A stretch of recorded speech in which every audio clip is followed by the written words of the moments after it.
네, 반갑습니다. 신구약 중간사 사복음서 이야기에서 여러분과 함께하게 될 저는 김영기 목사입니다. 신구약 중간사다. 여러분 생소하신 분들이 많으실 텐데요. 사실은 성경을 공부하고 이해하는 데 있어 너무너무 중요한 과목입니다.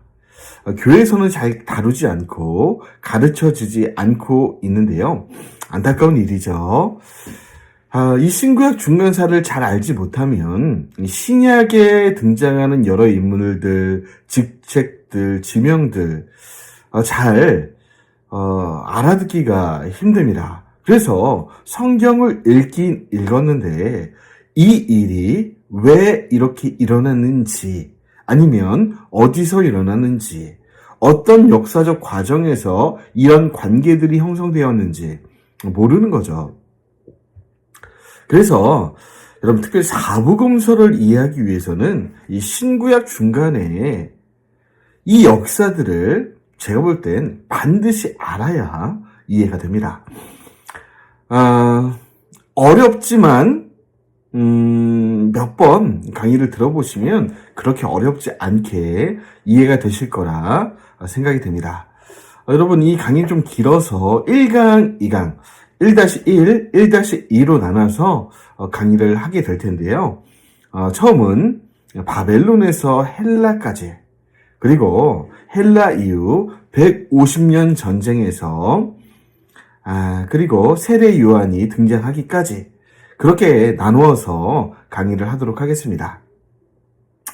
너무 작은 기대를 갖지 마시고 큰 기대를 가지고 이 강의를 들어보신다면 정말 신약의 새로운 지평이 열리는, 신약 읽기와 이해의 새로운 지평이 열리는 그런 시간이 되지 않을까 저도 기대해 봅니다. 지금부터 시작하시죠. 신구약 중간사 400년이라 함은 여러분 구약의 마지막 성경이 말라기서 아닙니까?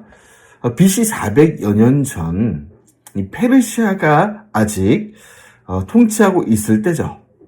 그때 하나님이 말라기를 통해서 예언하신 것은 언젠가 때가 되면 선지자 엘리야와 같은 심정과 성품과 영성으로 너희들을 하나님께 이끌 하나님의 사람을 보낼 거다. 엘리야는 비유인 거죠. 마치 엘리야와 같은 어떤 한 인물을 보낼 것이다. 그가 이스라엘 백성들의 마음을 하나님께로 돌이키게 하겠다. 그리고 이사야서 같은 데 보면 메시아가 오실 길을 준비하는 자, 외치는 자의 소리, 은유적 표현을 통해서 한 인물이 나올 것을 이야기하고 있는데요. 메시아가 아닙니다. 메시아를 준비하는 어떤 사람. 그래서 우리는 이미 알고 있죠. 세례 요한인데요. 예수님 오시기 전에 세례 요한이 주의 오실 길을 닫고 백성들의 마음을 주께로 이끌고 나서 예수님께 바통 터치하지 않습니까? 그런 일이 일어나게 될 거다. 그런데 이게 바로 일어나는 것이 아니라 그 말라기 선지자가 외친 다음에 400여 년의 시간이 있었다는 거예요. 여러분 그때는 하나님이 안 계셨나요? 역사는 흘러가지 않은 것인가요? 아니요. 너무너무 중요한 역사들이 이 세계사 가운데, 물론 지금 우리가 다루고 있는 중간사는 동양의 역사라거나 아프리카, 미국 이런 역사는 아닙니다. 예루살렘을 둘러싼, 이스라엘을 둘러싼 중근동의 역사, 이 지중해의 패권을 놓고 그렇게 경쟁했던 수많은 나라들의 인물들의 그 역사를 찾아보는 거죠. 그래서 말라기가 예언한 엘리야, 그리고 메시아의 길을 준비한 세례 요한까지의 그 역사를 우리가 살펴보도록 하겠습니다. 말라기 이후에 400년간 여러분 이방 민족의 통치가 있습니다. 왜냐하면 이 말라기 시대의 끝은 하나님과 이스라엘 관계가 좋지 않았어요. 왜냐하면 이스라엘 백성이 나는 하나님 섬기기 번거롭고 귀찮고 뭐 우리가 하나님 사랑하는지도 모르겠고 하나님이 우리를 사랑하는지도 모르겠고 뭐 그냥 억지로 그냥 뭐 맞아 죽긴 싫으니까 하나님 섬길 거예요. 뭐 이렇게 대들고 떼쓰던 그런 시점에 주어진 성경입니다. 그래서 우리 하나님도 마음이 매우 서운하셨죠. 여러분 말라기 강의는 제가 또 강의한 내용이 있으니까 제 유튜브에서 찾아보시면 되고요. 그래서 하나님과 이스라엘 백성이 잠시 결별합니다. 그래서 이 400년 동안, 이 신구약 중간사 400년 동안 어떠한 선지자도 보내지 않으세요. 어떤 말씀도 없으십니다. 관계는 소원해졌지만 그렇다고 하나님의 주권과 세계사를 경영하시는 그런 일들까지 멈춰진 건 아니라는 거예요. 여러분, 애굽, 이집트, 아수르, 바벨론 여기까지 우리가 성경에서 익숙히 들었던 이방 민족이죠. 그런데 이 바벨론의 멸망에서부터 신구약 중간사를 좀 이해해 봐야 됩니다. 왜냐하면 신구약 중간사에 두드러진 민족이 페르시아부터 시작되기 때문이죠. 그리고 페르시아에 이어서 헬라 제국이 등장합니다. 세계사에 등장하기도 하고 다니엘서에 또 예언이 되어 있었죠. 그 제국을 이끌었던 알렉산더, 그리고 알렉산더 사후에 이 가장 4인의 우리 부하들이 있었는데 그 중에서 가장 힘이 세고 또 사이가 안 좋았던 이 톨레미와 셀루쿠스, 그러니까 수리아 지역의 셀루쿠스와 남쪽 이집트의 톨레미가 이 150년 전쟁을 또 하는 역사를 우리가 살펴볼 것이고요. 그리고 나서 잠깐 유대가 독립을 합니다. 정말 오랜만이죠.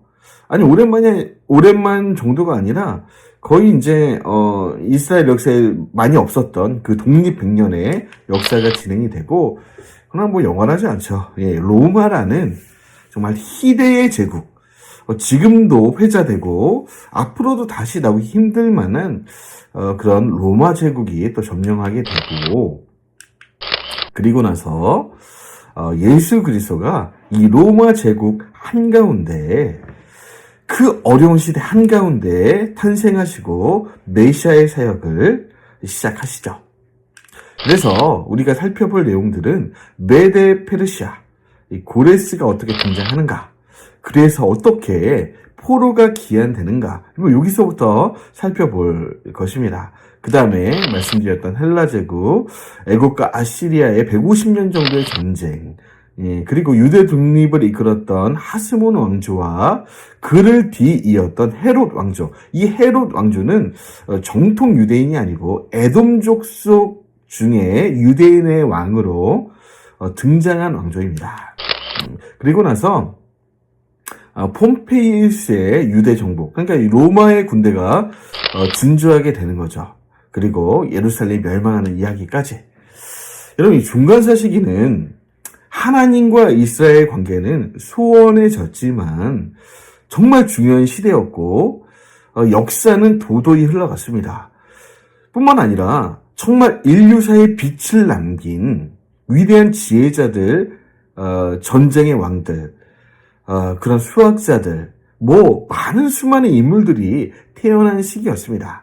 우선은 예언자들의 열방에 대한 예언이 성취되는 시기, 아수르, 바벨론, 메디아, 애굽, 에돔, 두로, 시돈, 모압, 암몬, 가사, 여러분 이런 나라들에 대해서 많은 선지자들이 예언하지 않았습니까? 이 나라는 이렇게 될 거고 대부분 멸망이죠.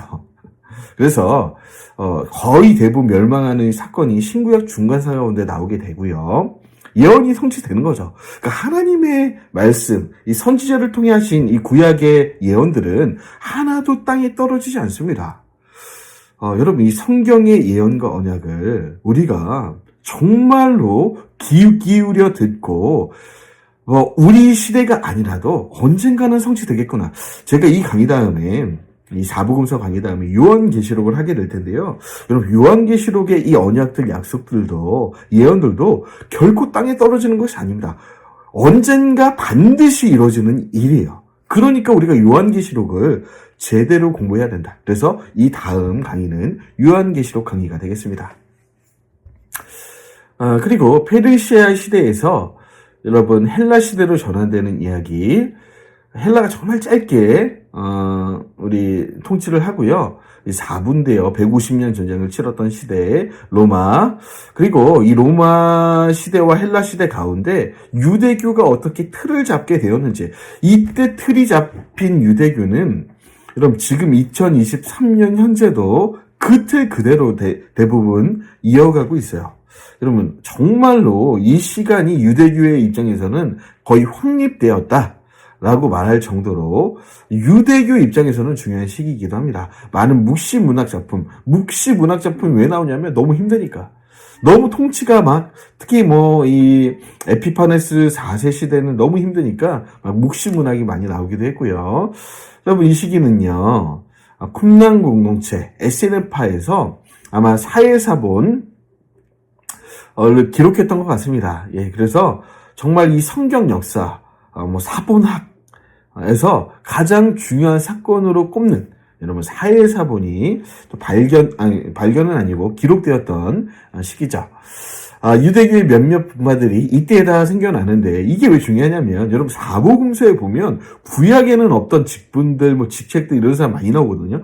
이런 것들은 전부 다 이 신구약 중간선 때 생긴 거예요.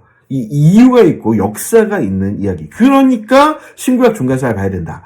유대인의 성전에 전무후무하게 이방 민족 왕이 들어와서 돼지 피를 뿌리고 이방 제우스 신상을 세우고 했죠. 공자, 맹자, 석가모니, 소크라테스, 플라톤, 아리스토텔레스, 그리고 제자가 알렉산더인데요. 이런 인물들이 이 배출되었던 인류사에 보자면 정말로 위대하다고 말해도 되겠죠. 여러 분야에서 위대한 빛을 남긴 인물들이 탄생하고 배출되었던 시대. 순자, 노자, 장자, 한비자, 기하학의 대가 사모스의 피타고라스도, 그 다음에 성경으로 보면 예레미야, 에스겔, 다니엘, 동양으로 가보면 진시황이 만리장성을 쌓고 중국을 통일해 나가던 그 시대에 이 의사들의 표상, 우상, 시조, 히포크라테스도 이 시대 사람이고요. 역사의 아버지 헤로도토스도 이때의 사람. 그래서 여러분 우리가 헤로도토스의 빛을 많이 지고 있죠. 헤로도토스의 역사가 아니면 사실은 이 신구약 중간사도 정말 잘 이해하기 어려울 정도다. 그리고 요세푸스가 있겠죠. 이런 위대한 역사가들도 이때의 사람이다. 그래요. 종교적으로, 학문적으로, 정말 발달된 시대였고, 특별히 아래 보시면, 구약도, 여러분, 이 시기에 거의 완성이 됩니다. 물론 정경으로 인정된, 캐논으로 인정되는 것은, AD 90년 얀니아 회의였지만, 대부분의 지금 우리가 보고 있는 39권의 성경의, 기록, 편집들이 다 이때 되었습니다. 그리고 너무너무 중요한 헬라어로 된 구약 성경 70인역이라고 하는데요. 정말 너무너무 중요한 사건이죠. 이 사건도 이 중간사 시기에 일어난 일입니다. 자, 이 신구약 중간사는 그냥 일어난 것이 아니고 다니엘이 여러분 예언한 내용입니다. 그리고 이 예언대로 그대로 이루어진다고 보시면 돼요. 다니엘서는 제가 다른 강의에서 했고, 이 신구약 중간사 내용만 따로 정리해보자면, 2장에 보시면, 여러분, 다니엘이 느부갓네살의 신상에 관한 꿈을 해석해주지 않습니까? 그 해석, 그리고, 8장에 보시면, 순양, 헬라로, 우리가 지금은 이해하고 있죠. 그 다음 순념소, 메데페르시아의 전쟁, 이런 내용들도 여러분 다 기록이 된 내용이에요. 미리 본 겁니다, 다니엘이. 다니엘은, 이런 표현, 박수. 그러니까 오늘날로 말하면 어떤 영을 받은 사람이었어요, 다니엘은. 그러니까 여러분, 페르시아 왕이, 바벨론 왕이 그 다니엘을 그렇게 의지한 거죠. 왜냐면 하나님의 영을 받아서 미래의 일을 설명해 주니까요.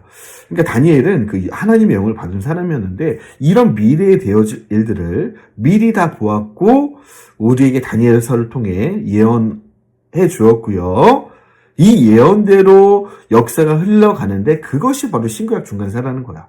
그리고 8장의 그런 내용들, 그 다음에 11장에 보면 150년 전쟁. 그러니까 알렉산더가 죽고 남방왕, 북방왕이 막 싸우는 이야기. 그리고 그 유대 민족 가운데 전무후무한 대박해, 에피파네스 4세에 대박해가 일어날 것들도 다 기록을 해놨어요. 그러니까 사실은 여러분 다니엘의 예언대로 되어지는 이 역사를 우리가 그냥 살펴만 보면 되는 거예요. 신구약 중간사는 사실은. 그래서 제가 이렇게 이 신상 그림을 가지고 온 거예요. 여러분 금으로 표현됐던 이 나라는 바벨론이 되겠죠. 머리, 금으로 된 머리. 그리고 바사, 페르시아, 은으로 된 가슴과 팔.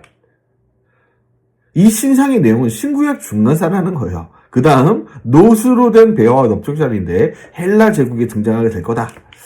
그리고 알렉산더 사후에 150년 전쟁이 일어나고 그 다음에 등장한 나라가 철로 된 종아리인데 로마를 의미하죠.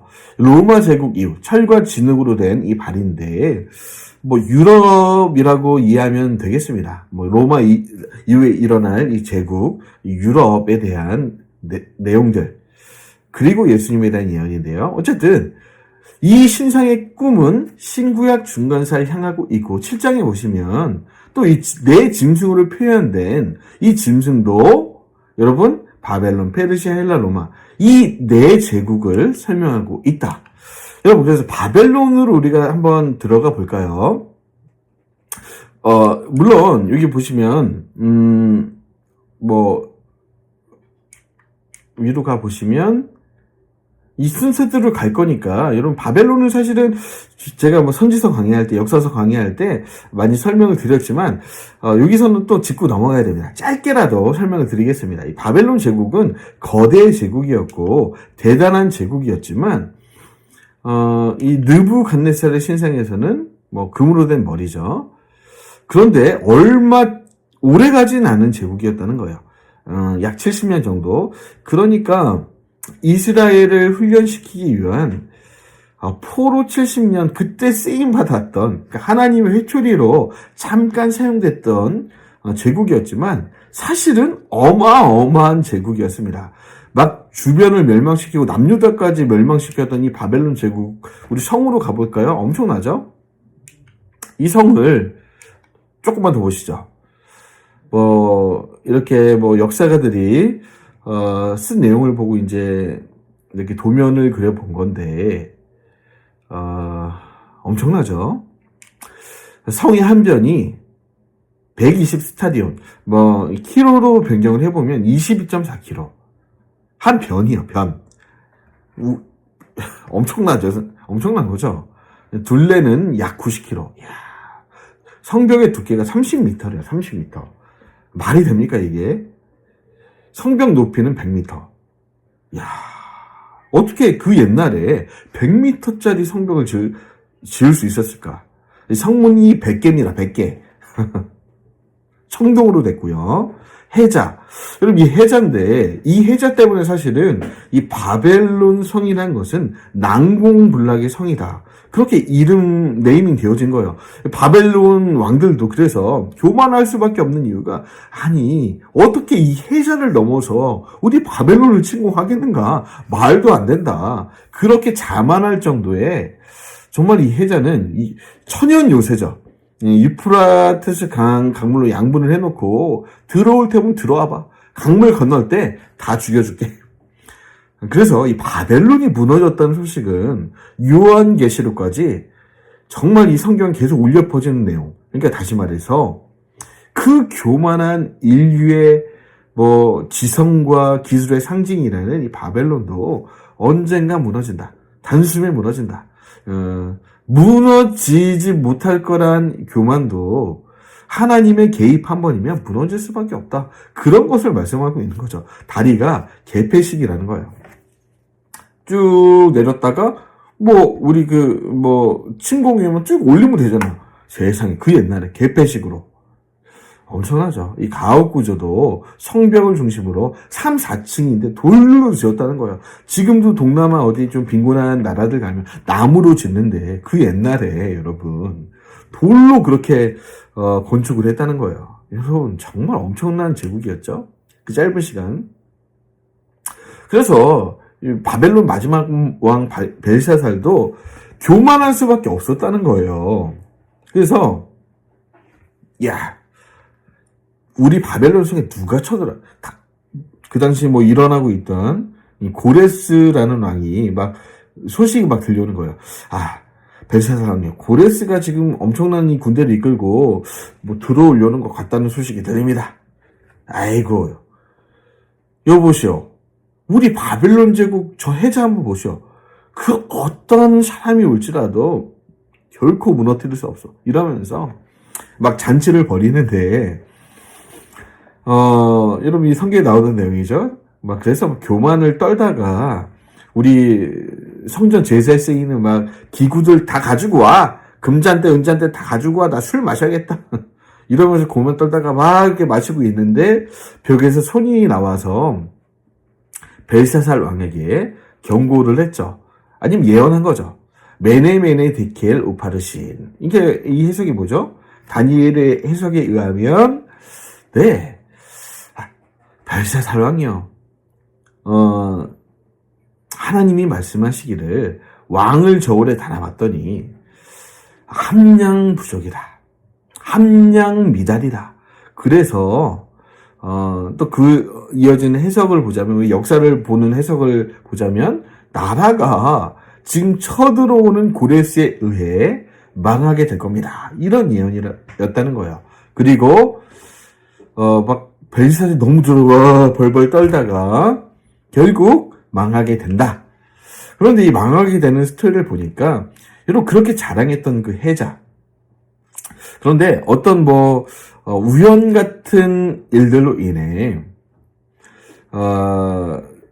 이 고레스가 이제 말들을 보내 말이 막 빠져 죽잖아요. 열받아가지고 고레스가 저 물 다 퍼내라 막 이러면서 홧김에 그렇게 명령을 했는데 뭐가 드러났죠? 상수구, 하수구가 드러나는 거예요. 여러분 물을 먹어야 되니까 이 바닥 안에 상수구, 하수구를 만들어 놓지 않았겠습니까? 그랬는데 이 물을 퍼내다 보니까 그게 드러난 거예요. 그래서 벨사살 왕이 막 교만 떨고 있다가 저 강 어떻게 넘어오냐 하다가 넘어올 거 뭐 있습니까? 물 다 퍼내고 상수구로 들어가면 되잖아요. 그래서 이 바벨론의 교만은 끝이 나고 이제 바벨론의 시대 후에 이 페르시아가 등장하게 되는 거죠. 그래서 여러분 수많은 예언 가운데 바벨론이 교만 떨 게 없어요. 왜냐? 황폐한 무더기가 될 거다. 예레미야 51장 37절, 이사야에서 13장 14절. 여러분 이외에도 엄청나게 많이 바벨론, 너 내 백성 이스라엘 잠깐 치라고 했더니 왜 이렇게 교만하냐. 언젠가 황폐한 무더기가 될 거다.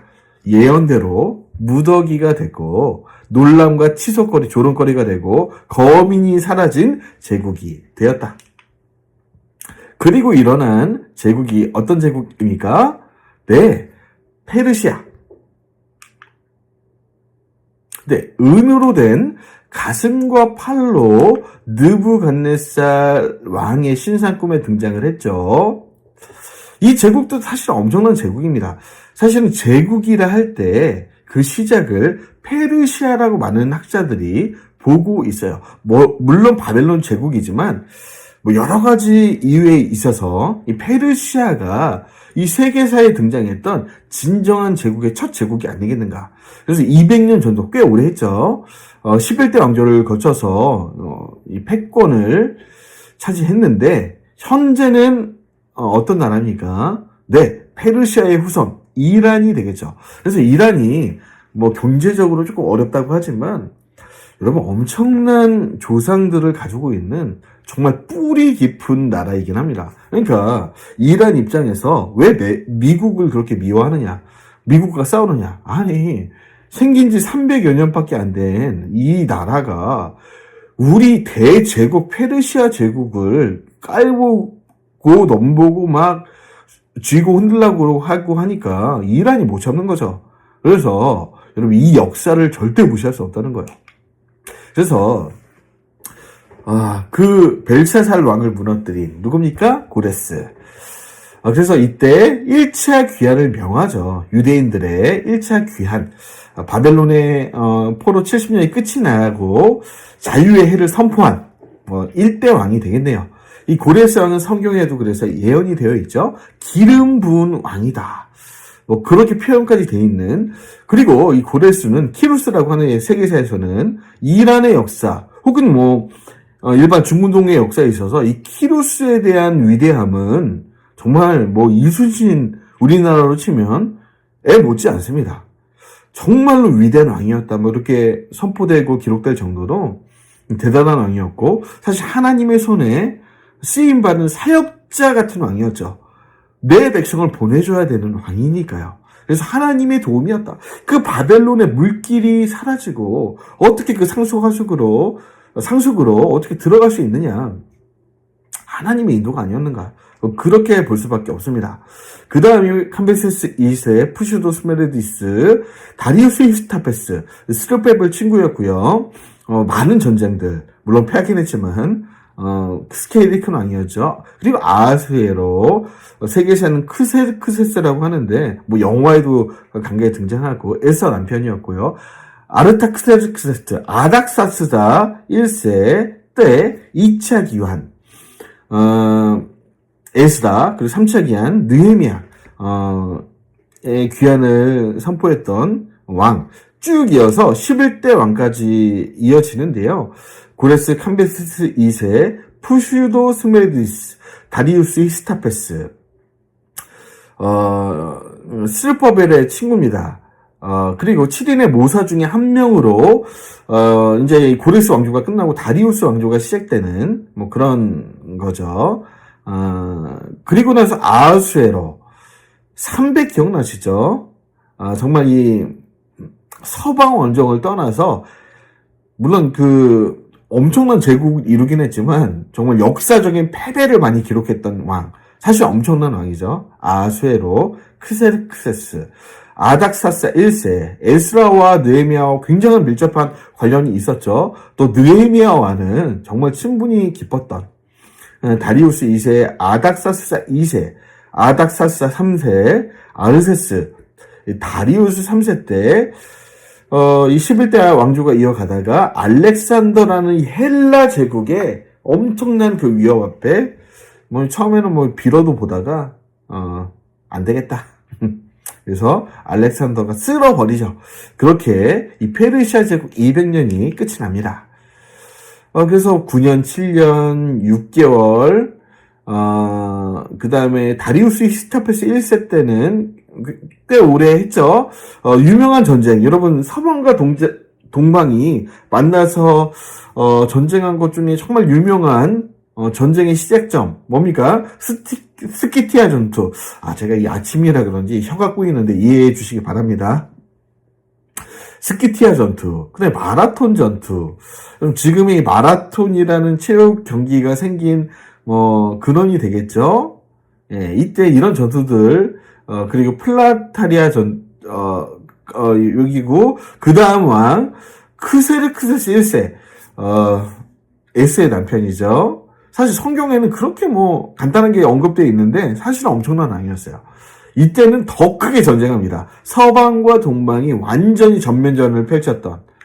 물론 그때까지만 해도 이 페르시아이 훨씬 강했죠. 그랬는데 여러분 패함으로써 역사의 뒤안길로 가게 된 결정적인 역할을 한 아하스웨로 왕, 테르모필레 전투, 살라미스 전투, 플라타리아 다집니다. 그 다음에 설명드렸던 그 왕들이 쭉 이어가고 패망하게 됩니다. 그래서 페르시아는 사실 처음만 좋았어요. 대제국을 건설했지만 그 다음에 왕들이 죽을 때도 그렇게 좋은 죽음은 없었고 어이없이 쓸데없이 죽는 경우가 많았고 그러는데 승리는 거의 초창기에 있었죠. 고레스의 승리, 메데, 리디아, 그 다음에 신바벨론. 리디아 왕도 정말 대단한 왕이었는데, 고레스가 하나님의 기름 부음을 받아서 그런지 몰라도 정말 이 대제국을 건설해 갈 때는 정말 용맹한 그런 왕이었던 것 같아요. 위대한 왕. 그 다음에 마사게타의 족과의 그 어이없는 전쟁에서 그냥 뭐 전쟁 안 해도 되는 거 괜히 갔다가 여왕한테 조롱받고 죽게 되죠. 그 다음에 애굽과의 전쟁 캄비세스 2세인데요. 승리했지만 또 이제 그 비교 의식과 그런 의심 때문에 돌아가는 길에 여러분 자기 칼에 칼집을 잘못 꼽아서 허벅지를 찌르는 바람에 파상풍으로 죽은 캄비세스 2세. 뭐 전쟁은 승리했지만 말이죠. 그 다음에 저도 다 패배입니다. 대표적인 왕 히스타페스 1세 때는 졌어요. 스키티아 마라톤전 서방과의 그리스와의 전쟁에서 스파르타와 그리스 그 도시국가의 전쟁에서 졌습니다. 테르모필레, 살라미스, 플라타리아, 아하술에도 뭐 정말 엄청난 대군을 끌고 갔지만 여러분 그 300이라는 영화 그 기억나시나요? 그 왕 스파르타의 왕 지는 거죠. 레오디다스죠. 그래서 전사하긴 했지만 역사 가운데 300인으로 수십만의 이 페르시아 제국의 이 전투와 맞짱을 뜬 거의 이길 뻔한 그런 위대한 전투가 있었던 두 인물입니다. 그리고 뭐 이 300이라는 영화를 보니까 너무 이 못생기게 나왔죠. 흑인이고 뭐 흑인일 수는 있는데 너무 좀 이제 이상하게 나오긴 했는데 그러니까 이란이 미국을 가만둘 수 없는 거죠. 정말 위대한 우리 페르시아 제국의 아하수에로 왕 크세스를 이따위로 표현한다고 하면서 뭐 도저히 참지 못하고 그렇게 이제 뭐 얘기할 수밖에 없는 거죠. 그래서 뭐 에스터의 남편이기도 해서 뭐 애정이 있긴 합니다. 그러는데 너무 이 영화에서 한백이라는 영화에서는 너무 스파르타 쪽으로 기울어서 영화를 제작한 게 아닌가. 이 서방의 입장에서만 너무 영화를 제작한 것이 아닌가. 뭐 그렇게 보게 됩니다. 그러나 물론 아하수에도 잘못한 거죠. 굳이 하지 않아도 될 전쟁. 그리고 해전 같은 거는 페르시아야말로 이제 육지의 왕인데 괜히 그 해전했다가 대패한 다음에 이제 이 페르시아의 역사가 이제 점점 쇠락해 가는 거죠. 그리고 아하수엘의 간택을 받는 미인, 뭐 얼굴만 예쁩니까? 그 심성과 신앙이 정말 아름다운 여인 에스터, 그런 그림이네요. 그러니까 아하수에로가 저렇게 좀 멋진 얼굴이었을 것 같은데 위에 보세요 한번. 아니 이따위로 표현하면 아니 이란 백성들이 자기의 그 위대한 왕을 이렇게 그릴 수 있다냐고 뭐 화낼 수밖에 없는 거죠. 그 다음이 헬라 제국이 되겠네요. 여러분 이 헬라 제국 짧습니다. 사실은 알렉산더가 정말 인물이긴 하죠. 뭐 33세 정도 죽게 되는데 실질적으로 이제 20세 전투를 시작했다고 보면 13년 만에 여러분 거의 전 세계를 물론 뭐 미국이나 뭐 전 지구를 지배한 건 아니지만 그 당시 문명의 중심이었던 이 지중해의 패권을 거의 뭐 아시아까지의 패권을 이 짧은 시기에 정복을 했다는 거예요. 그리고 나서 13년 지나고 죽습니다. 인도 정도에 갔다가 이제 뭐 말라리아에 걸려 죽었다. 제가 볼 때는 너무 이제 전쟁을 하다 보니까 그 부하들 중에 이 알렉산더의 정복력을 더 이상은 우리가 버티지 못한다. 집에 돌아갈 수도 없고 전쟁만 하다 죽겠구나. 너무 과하다 보니까 암살했을 것이다. 뭐 그런 역사가의 의견도 있는데 어찌됐든 짧고 굵은 알렉산더의 시기가 지나고 이 알렉산더는 사실은 이따 좀 설명드리고요. 간단하게. 그 다음에 톨레미, 알렉산더가 죽으니까 그 부하들 4명이 이 정복한 나라들을 좀 나눠서 통치하게 되는데 톨레미와 셀루쿠스가 강한 부하들이었죠. 그래서 톨레미는 애굽 지역, 이집트 지역이죠. 그리고 셀루쿠스는 아시리아, 이 지역을 통치하게 되는데 중간에 끼었던 나라가 그럼 어디입니까? 네, 유대, 예루살렘, 이스라엘. 여기를 이제 톨레미가 좀 오랫동안 통치하고 또 이 셀루쿠스 왕조가 또 뺏게 되는데 그 사이 가운데 이 전쟁의 한가운데서 정말 큰 고난을 당하게 되고 이 고난에 대해서 다니엘이 설명을 해놨죠. 그래서 정말 적그리스도와 같은 한 인물이 막 등장해서 막 예배를 폐하고 제사를 폐하고 막 난리치는 그 내용들, 그것도 이제 다니엘서에 다 기록된 얘기라는 거예요. 그래서 이 헬라 제국은 어떻게 표현됐죠? 네, 배. 물론 이제 올해 헬라 제국, 그러니까 알렉산더의 통치만 보면 짧았지만 이 150년 전쟁까지 본다면 꽤 길죠. 자, 보시면 이 헬라가 어떻게 등장하냐면 아테네, 스파르타 그 에게 중심의 수많은 도시국가에서 마케도니아 필리포스 2세가 여러분은 거의 패권을 쥐고 등장하게 되는데 금강을 발견한 후에 엄청난 재력을 갖게 된 이 필리포스 2세, 이 사람도 정복력이 강했는데 암살되고요. 그 아들 알렉산더는 더해요. 정말 그 어릴 때부터 끝없는 권력과 정복력. 그래서 왕이 된 후에는 전 세계를 향해서 이 전쟁을 선포하고 나아가는데 이 알렉산더가 이 짧은 시기에 어떻게 이게 세계를 정복할 수 있었냐면 무력으로 했다면 전쟁이 무력만으로 금세 이길 수 있는 게 아니거든요. 최근으로 보면 러시아 우크라이나 전쟁도 얼마 안 되는 전쟁 같고 러시아가 그냥 며칠 만에 이기고 끝날 줄 알았는데 지금 1년이 더 먹거든요. 그러니까 무력 가지고는 안 되고 어떤 이유가 있었기 때문에 이렇게 짧은 시기에 정복을 할 수 있었는데 사실은 무력 정복이 아니고 사상 정복이었다는 거예요. 페르시아의 오랜 통치 가운데 질려 있었던 이 중근동 지방의 나라들이 이제 이 알렉산더는 그냥 무작정 정복욕 때문에 막 정복했다기보다는 헬라 문명을 갖고 간 거예요. 뭔가 이 알렉산더의 통치를 받는 순간은 본인들 나라에도 이득이 되었다는 겁니다. 그러니까 무력 정복이라기보다는 사상의 정복으로 그렇게 책을 들고 나아가니까 여러분 많은 국가와 나라들이 페르시아의 무력 통치에 질려 있었던 나라들이 오히려 알렉산더가 우리의 해방자요 구원자다 막 외치면서 어서 오시옵소서 막 이렇게 했다는 거예요. 그래서 그 짧은 시기에 지중해의 패권, 아시아까지도 그렇게 서아시아까지도 정복을 할 수 있었던 것이 아닌가 그렇게 볼 수 있습니다. 그리고 인도의 겐지스 강가 이제 이쯤 되면 이제 암살을 당하는 그 시점이죠. 더 정복할 땅이 없다 통곡했을 정도로 어린아이였지만 정말 이 정복력이 강했던 것 같아요. BC 323년 바벨론에서 풍토병을 유절했다. 그런데 암살일 가능성이 많다. 제가 말씀드렸고요. 그럼 헬레니즘을 가지고 간 건데, 여러분 이 헬레니즘은 그리스 문명, 오리엔트 문명이 합쳐진 것으로 지금까지도 서양 사상의 모든 근간을 이룬다고 보시면 됩니다. 이 서양의 모든 학자들 사람들이 아리스토텔레스에게 세례받았다. 그래도 과언은 아니죠.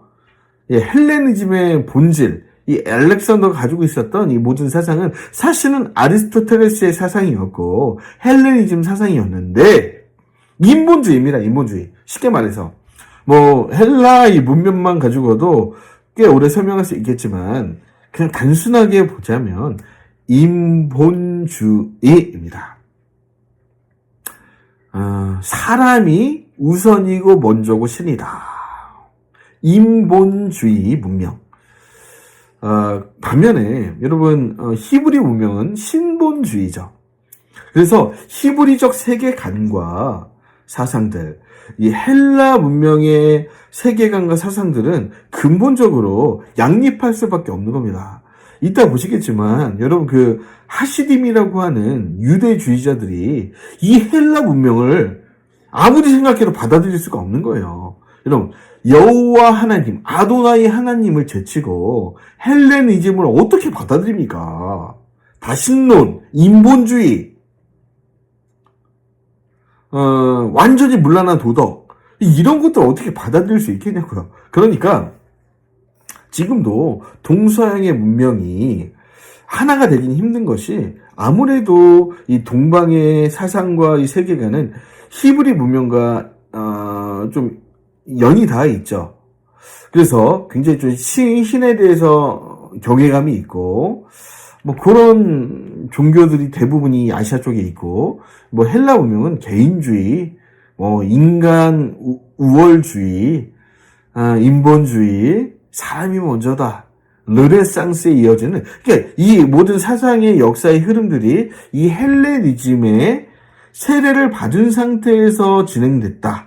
그래서 서양 문명은 헬레니즘을 빼고는 말할 수 없다. 그래서 나중에 좀 시간이 되신다면 뭐 저도 더 공부를 해서 강의를 했으면 좋겠는데요. 헬라 문명과 히브리 문명의 차이점들, 이런 걸 좀 공부하면 신구약 중간사에 대한 이해, 그리고 신약 시대의 그런 역사에 대한 이해가 더욱더 스마트해지지 않을까, 뭐 그렇게 생각이 됩니다. 다니엘 8장에 그래서 헬라 시대, 여러분 페르시아가 어떻게 진다고요? 헬라가 쳐들어옴으로써 알렉산더의 칼에 망하게 되는 그 이야기, 그게 다니엘서에 나옵니다. 여러분 성경은요 뜬구름 잡는 얘기가 아닙니다. 사실이에요, 사실. 제가 이 성경이 사실이 아니라면 믿지 않겠습니다. 성경에 나온 모든 사건과 이야기들과 예언들이 저는 사실이기 때문에 믿는 거예요. 왜냐하면 과거에도 사실로 증명이 되었고, 뭐 모든 예언과 역사들, 노아의 홍수, 이 모든 것들이 과학적으로, 역사적으로 사실로 증명이 되었고, 증명이 되었기 때문에 지금도 증명되고 있고, 여러분 뭐 요한계시록이 되겠네요. 앞으로도 증명될 것이라, 확증될 것이라 저는 믿어요. 사실입니다, 사실. 예언은 곧 성취가 됩니다. 뉴스는 예언이 되고, 예언은 곧 성취가 되는 것, 그것이 바로 성경이다. 구언약, 옛 언약, 새 언약, 신약. 그래서 이 두 언약이 이루어졌고 이루어질 것이다. 이것만 믿는다면 여러분 세계의 그 어떤 책들도 성경과 비교할 수는 없는 거죠. 비교할 수 없는 그리스도, 비교할 수 없는 성경. 자, 여기까지네요. 이제 헬라까지 받고, 여러분 이 다음 강의부터는 150년 전쟁의 스토리 속으로 여러분 칼을 좀 준비하시고, 방패도 좀 준비하셔야 됩니다. 전쟁하려면 말이죠. 모자도 좀, 투구도 좀 쓰시고 여러분 전쟁하러 갑시다. 다음 시간에 뵙겠습니다.